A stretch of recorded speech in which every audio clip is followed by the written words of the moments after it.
Welcome to this edition of Head to Head. I'm your host, Cam McKinney, and this is episode number 341 of the podcast. And on this episode, I'm talking about the recent stellar play for Celtics guard Payton Pritchard. The start of this Celtics season has gone the way I expected. They still look to be the best team in the league. Being a fan of the team, the one surprising element has been the rise of fifth-year guard Payton Pritchard, who as of this moment is averaging a career-high 16.1 points per game, shooting 43% from three, while shooting 48% overall. His 89 made three-pointers is third overall in the league. Prichard recently had a streak of 5 games in a row where he scored at least 20 points. I at no point thought he would have a stretch like that. I cannot overstate how surprised I am that Payton Pritchard is playing so well on this current Boston Celtics team. And there's 2 reasons why I didn't expect for Prichard to play this way, and I was wrong. I didn't believe he was capable of what he's currently doing. I knew he could have a hot night. It's the consistency I never saw coming. The other reason is the team around him is completely stacked. You still have Jason Tatum, Jaylen Brown, Kristaps Porzingis, Drew Holiday, and Derek White. Not to mention Al Horford. There are so many scoring options on the Boston Celtics. It would have been insane for me to believe at some point this season Payton Pritchard was going to have a streak where he scored 20 points in 5 straight games. If this is who Payton Pritchard is moving forward, this is the kind of thing that could make the Celtics run last a while, because we know they have Tatum and Brown. But if Payton Pritchard becomes a part of the long-term core, then they could possibly survive some of their vets aging out like Drew Holiday and Al Horford. I don't believe even the biggest Celtics fan could have foreseen his play so far this season. I get it, it's early, but Pritchard is having a breakout season. I'm not going to lie to you, I thought Sam Hauser, the lethal three-point shooter, was the best player on the Celtics bench. I've now been convinced otherwise, that it is Payton Pritchard. I only thought of Pritchard as the guy who hits crazy last-second shots at the buzzer, and as annoyed as I sometimes get when he attempts those shots, I have to admit I'm impressed with his overall game this season. He's a real contender right now for 6th Man of the Year. It's weird to say this out loud, but Pritchard's play right now has me feeling good about the Celtics' chances of being a repeat champion. Because, look, the Celtics did not do a whole lot this offseason. They couldn't. They had to re-sign their own players. They still have a stacked roster, but now all of a sudden, Payton Pritchard has become a major factor. What I'm realizing from all this is you should never count out a player getting better over the years. I mean, we all watch the NBA, and a lot of these players come out fully formed, or you see signs of their potential, and then there are others who get better year after year, and that's what Pritchard has done, and he's experienced a lot. He's played in the finals twice now, and he has the trust of the stars on the team. Look, it's not just Celtics fans who have started to take notice of Pritchard. Here's what Miami Heat head coach Erik Spoelstra said after Pritchard scored 25 against Miami, quote, "This is an example of not something that's overnight. Everyone wants instant gratification. This guy's been grinding and working year after year, and each year he's gotten better, and then all of a sudden he's getting to this level where he's in 6th Man of the Year conversations. I think the skill set and the work ethic, that's been there, and you just continue to get better, and all of a sudden people start to notice," end quote. That's high praise from someone who I believe to be the best coach in the entire NBA. There are 2 people who deserve a lot of credit for Pritchard's play this year. Brad Stevens, president of the Celtics, who kept Pritchard when he publicly stated he wanted to be traded because he wanted a bigger role. Instead of trading him, Stevens re-signed him, and now he is reaping the benefits of keeping Pritchard. I think it's easy to call Brad Stevens the best executive in basketball because he makes the splashy moves, like he goes out and gets Kristaps Porzingis, he brings in Drew Holiday, he makes the trade for Derek White, and all of these moves have paid off. But sometimes you have to give a general manager or sports executive credit for the moves they didn't make. So many executives would have just let Payton Pritchard go. They would have said it's not even worth it to keep him. This is a guy who's disgruntled. He wants to leave the organization. Let's let him go. But Brad Stevens saw the potential in Payton, obviously told him at some point during your Celtics career, you're going to have a larger role on the team, and was willing to keep him here and keep him happy. And I think Stevens deserves a tremendous amount of credit for what's going on with Payton Pritchard right now. The minute I was hearing all of that talk about how Pritchard didn't want to be on the Celtics anymore, I just thought it was a given that this is a guy who was a nice little role player who is going to move on to another team. I never thought anything special about him, but that's what Brad Stevens' job is, to see the potential in people that not the average fan can. It's easy to believe in basketball players when you're seeing the results, when you're seeing a guy score 20 points in 5 straight games. That's when people like me start to talk about him. But Brad Stevens saw the potential in Payton Pritchard before he was playing like this. The other guy who deserves a boatload of credit is Celtics head coach Joe Mazzulla. I can't give Mazzulla credit for developing Jason Tatum, Kristaps Porzingis, Al Horford, Drew Holiday, Derek White. Those were already established stars. What I can give him credit for is the development of Payton Pritchard. I mean, this is the first young player who has gotten a lot better under Joe Mazzulla. This is a sign that he can coach up players who are not superstars. I mean, we all thought of Joe Mazzulla as this guy who just came in and won with a stacked team. And there is some reality in that. But I really do believe that he's helped develop Payton Pritchard into what he is right now. And the development of young players is going to be important for the Celtics in the next few years, because they're not going to have the cap space to go out and spend a lot of money on already established stars. So it's going to be key that guys like Payton Pritchard produce, that this new big man Keita becomes something, because you're going to have to rely on these players to come out of nowhere and have a real impact on the court. My history of being a fan of the Boston Celtics is like many people's history of being a fan of this team. We as a fan base tend to overrate so many players. Like, there are so many guys in Celtics past who I thought were one of the best players in the league. And maybe I overhyped them. I mean, I'm not going to name names, but there are certain guys who I thought, wow, this is the real deal. And I really only felt that way about them because they were playing for the Boston Celtics. So I find it interesting that I never really felt that way about Payton Pritchard. Like, I never really believed in him. I just thought he was kind of a nice little role player. Sure, you can be the 10th man on the team, but I never thought he would turn into anything special. But then on the other side, there are people out there who have been fans of Payton Pritchard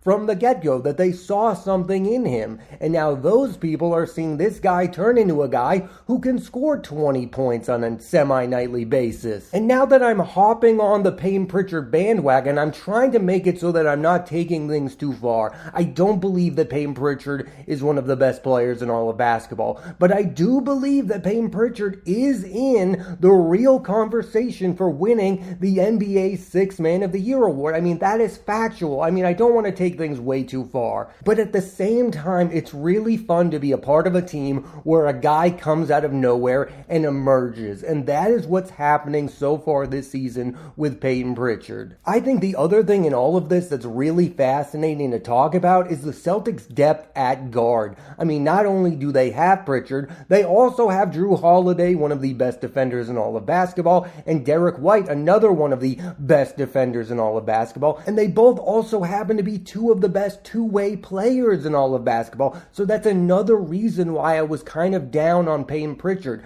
because I really didn't see a big role for him on this team. But guess what? Drew Holiday and Derek White both start on the Boston Celtics. So maybe that's the thing I wasn't paying attention to, is who is going to score points for this team off the bench, and that's where you enter Payton Pritchard. He has taken the role of the sixth sixth man of the Boston Celtics. And I want to reiterate, it's early, but everyone is talking about Prichard winning sixth man of the year, and the Celtics have a rich history with that award. People like to say that former head coach Red Auerbach is the guy who coined the term sixth man, and the team also has the most famous sixth man of all time, John Havlicek, whom the award is named after, and past Celtics who have won this award include Kevin McHale in 1984 and 85, Bill Walton in 1986, and Malcolm Brogdon in 2023. If you've been listening, you can obviously tell I think it's cool that Prichard could be up for this award if he continues his consistent play. But I have to admit, I do have real problems with this award because I think this award usually goes to the player who scores the most points off the bench. Like, this award has solely become about scoring the basketball. Some of my favorite sixth men ever are the ones who contributed to their teams in different ways. I think about James Posey in 2008. That was the first basketball team I really followed, and James Posey was a brilliant sixth man for that Celtics team. He could score. He was a really good defensive player. He didn't have to score night in and night out, but when you needed a big bucket, James Posey was there for you. Another one is someone who I believe is one of the greatest six men ever, Andre Iguodala for the Golden State Warriors. It is an outright crime that during his time with the Warriors, Iguodala never took home this award. He was a brilliant two-way player and a guy who was heavily involved in one of the greatest basketball dynasties. But instead of him winning the award, the guys who have won the award are the flashy scorers, Lou Williams and Jamal Crawford. I love those players. I think at some point they deserve to take home that award, but I think we have become too obsessed with giving this award to the guy scoring the most points off the bench. There are other ways of being an elite sixth man. That's not to take anything away from Payton Pritchard. I just do think it's kind of silly that whenever a Celtics wins sixth man of the year, it's because they're scoring a boatload of points off the bench. The same thing happened with Malcolm Brogdon. I didn't love Malcolm Brogdon as a player during his time with the Boston Celtics. And look, Brogdon left the team, and then the Celtics won an NBA championship with Drew Holiday and Kristaps Porzingis. I mean, he wasn't a great fit for the Boston Celtics, but he won sixth man of the year because he was scoring a lot of points off the bench. I think sometimes we simplify this award too much. I personally loved it when Lamar Odom was coming off the bench for the LA Lakers because he was like the super utility man. He could do anything for them coming off of the bench. In defense of Prichard, he is giving the Boston Celtics exactly what they need from him off of the bench because the Celtics don't have another scorer like that. Sam Hauser can be inconsistent if his free-point shot isn't going. Al Horford, when he comes off of the bench, isn't a guy who's like, I'm going to score 20 tonight. And what's really impressed me about Prichard so far this season is, again, not only the consistency, but the efficiency. I mean, he's shooting 48% from the field. He's shooting 43% from free. I mean, if he continues to shoot like that, score all of the points you want off the bench. To me, what made the Golden State Warriors a special basketball team was not only did they have Steph Curry and Klay Thompson, but they also had other guys contributing. They had Andre Iguodala. They had Draymond Green. They had so many options. They had Sean Livingston. They had Maurice Spites. I mean, that 16 team that won 73 games, I mean, that team was so deep, and that's kind of what's becoming of the Boston Celtics. They are getting deeper and deeper as a basketball team. Now, if Drew Holiday or Derek White take a night off, you go, oh, no problem. We have Payton Pritchard. He'll score his 25 to 30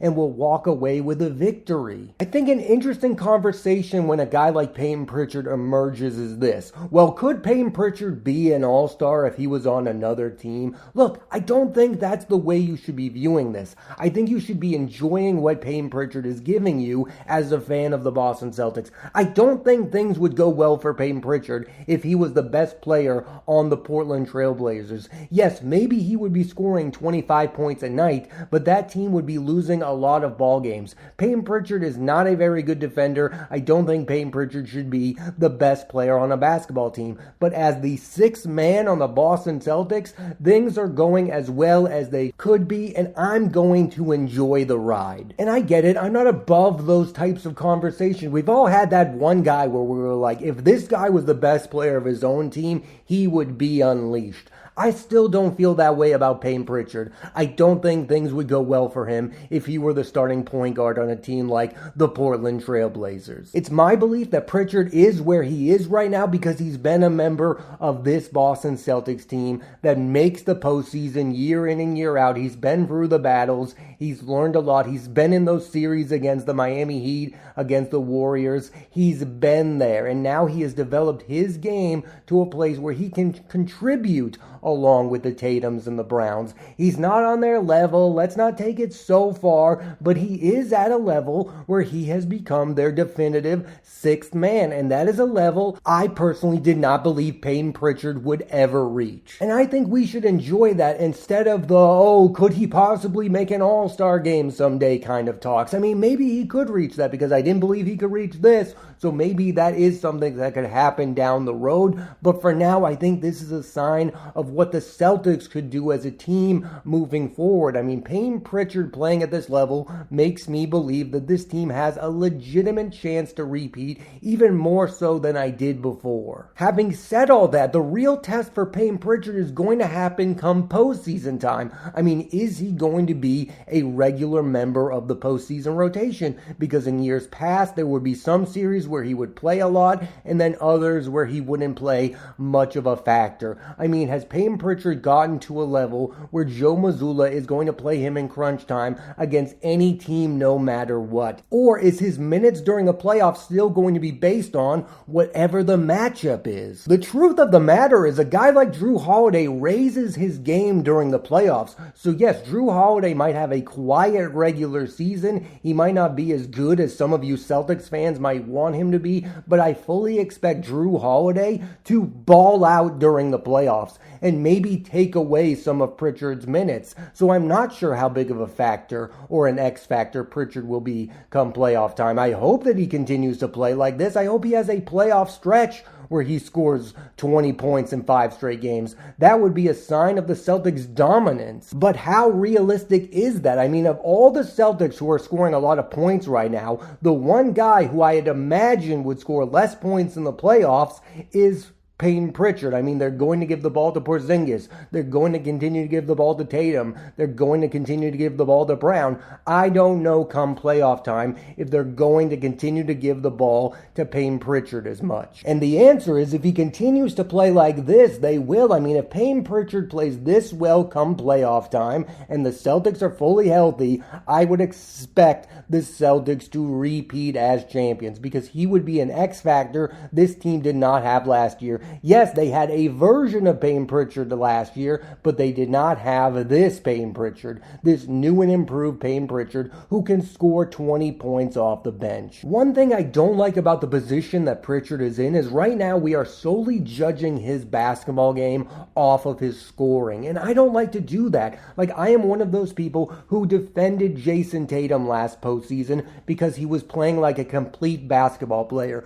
Those are the type of players I root for. Yes, it's fun to watch Payton Pritchard score 20, but isn't it possible that he could have a good game without scoring 20 points? Like, I don't think he should be solely judged based off of his scoring, but that's tough to do because that's how we rate him and that's how we rate Sixth Man of the Year. If he's going to win this award, he's going to have to score the most points off the bench for the entire season. That is the way he's going to win this award. One of the things that's so special about this Celtics team is they have guys who can score a lot of points, but they also have guys who can do other things. Jaylen Brown is a great defender. Kristaps Porzingis is a great shot blocker. Jason Tatum is a complete player and an unreal passer. Jrue Holiday and Derek White are elite perimeter defenders. I hope that Payton Pritchard's game continues to evolve outside of scoring the basketball. I get it, on one hand, that's all they need him to do coming off of the bench, but for his overall growth as a player in the league, I would like to see him become a better defender, become a better passer, become a better, well-rounded player. As a basketball fan, I am a little irked at myself that I gave up on Payton Pritchard in the first place. I mean, he's still only 26 years old. You should never give up on a young player. I should have believed in him because the people who run my basketball team, who are very good at their jobs, believed in him. But as I'm saying that, it's also really fun to see a guy proving me wrong, and I'm willing to be proven wrong.